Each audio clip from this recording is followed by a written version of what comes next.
இப்போ பார்த்தீங்கன்னா நம்ம வீடியோக்குள்ளே வந்திருக்கோம். மறக்காமல் லைக் அண்ட் சப்ஸ்கிரைப் பண்ணிடுங்க. இப்போ பார்த்தீங்கன்னா நம்ம வீடியோக்குள்ளே போகலாம். மங்கள கிராமம் துளசிலேருந்து ஆரம்பிக்கலாங்க. துளசி ரொம்ப வீட்டுக்கு நல்லதும்பாங்க. அது இல்லாமல் அது வந்து நிறைய மூலிகை தன்மையோடது, வீட்டுக்கு லட்சுமி சேர்த்தும்பாங்க. இப்போ நம்ம அடுத்து பார்க்கும்போது மல்லி.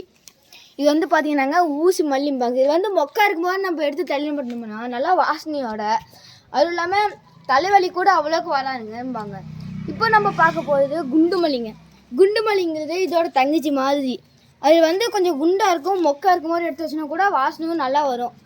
அது அவருக்கு சைடில் இருக்குது பார்த்தீங்கன்னாங்க கொம்சிக்காய் பார்த்தீங்கன்னாங்க சளிக்கு ரொம்ப இதமாகுது. அது இல்லாமல் சளி இருக்கிறவங்க சாப்பிடுங்க. அடுத்து பார்க்க போகிறது ரோஜா, தோட்டத்தின் ராஜா. இப்போ பார்த்தீங்கன்னாங்க நீங்கள் பார்த்துட்டு இருப்பீங்க எவ்வளோ மொக்குருன்ட்டு.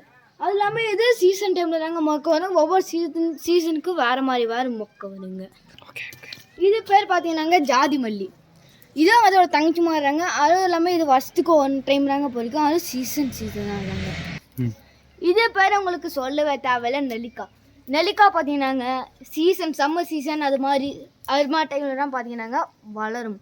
அது இல்லாமல் இது வந்து சாப்பிட்டோம்னா சளி கொஞ்சம் அதிகமாகும். அது இல்லாமல் யாரும் ஆல்ரெடி சாப்பிடாதீங்க.